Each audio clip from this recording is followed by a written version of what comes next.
Is it time to free Britney? Well, she finally got her day in court talking about the conservatorship that she has been under for 13 years. And some of what she revealed was pretty crazy. So we're gonna give you a bit of this.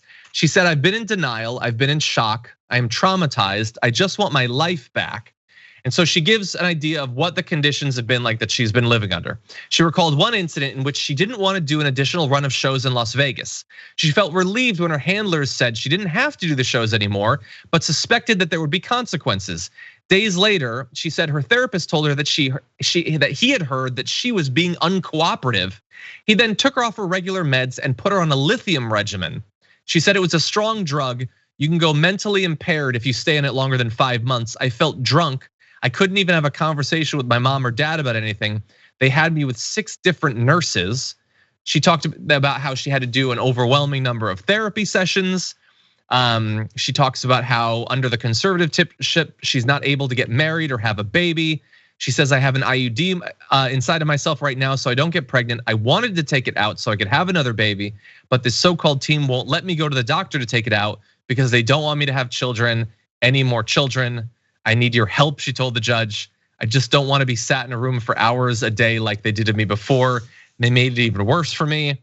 There's a lot more, perhaps we'll get into some of it, but Dan, she is describing obviously horrible conditions that she apparently, up until very recently, didn't even know that she could go to court to try to appeal this, which seems to imply that her legal representation very clearly doesn't have her best interest at heart. So what are your thoughts?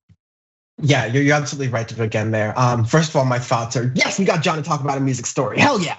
And then my second thought is, yeah, with Britney Spears, there's levels to this, right? So not only are there the things that are happening to her, but like there was the controversy even surrounding the documentary that made a lot of people more recently aware of the situation with Britney Spears and her conservatorship, which Britney Spears actually responded to fairly recently, saying that documentary herself was like really triggering and traumatizing because of a lot of the things that have happened to her underneath the situation.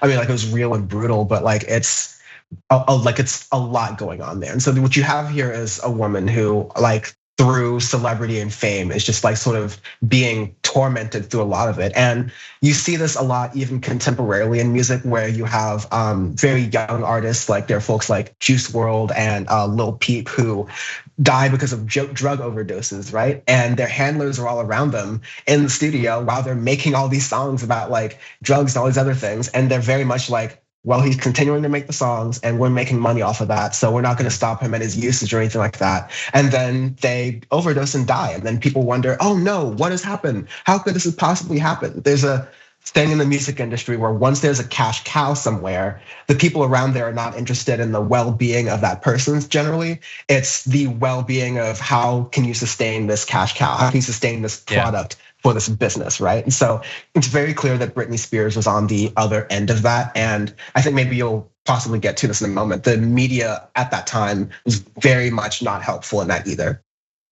Yeah, that is totally true. I mean, she has been abused. This is one form of the abuse for 13 years, but like her entire life, obviously.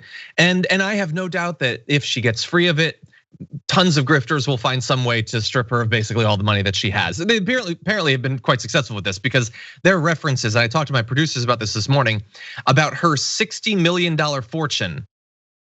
How does Britney Spears have only a $60 million fortune? She's been like a superstar for literally decades. Like somebody has the money that she made. But anyway, sorry, what was the aspect of this that you wanted to focus on? The aspect of there's an aspect of this where the media was not really helpful. Oh, sure, yes.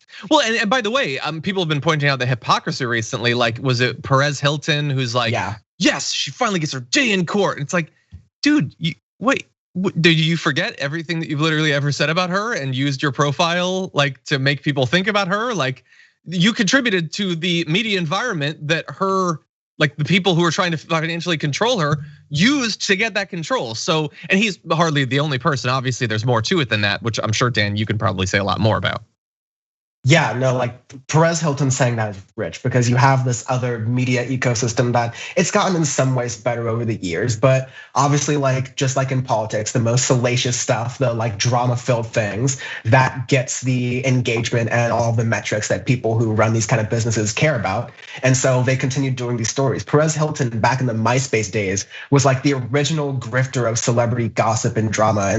And did a lot of it off of Britney Spears. Like Perez Hilton got his like capital as far as professionally, and definitely got money off of like publicly like doing these just awful like newsstand gossip type articles about Britney Spears. And so I think it's really rich for that to be coming out where he's continuing to say, oh, finally she gets her day in court without any sort of, it'd be fine if Perez Hilton had previously done a statement saying, I regret a lot of the things I did and I'm going to change the way in which I do music reporting, but he didn't do that. A lot of people who do music reporting is garbage. That's why I do the Audio Face podcast where we do music reporting in a really smart way that's fair and kind of just immoral sometimes.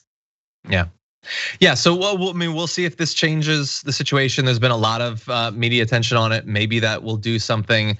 And by the way, I say all this as like, am I technically a fan of hers? I liked her early music. I have no vested interest. I just think like at some point, can people just leave her alone? Like seriously, like I understand that that's like a throwback or whatever, but like, hasn't she been through enough at this point? And that's fully accepting that whatever comes next is probably gonna be its own unique hell. But maybe she could at least get a different hell after 13 years of this.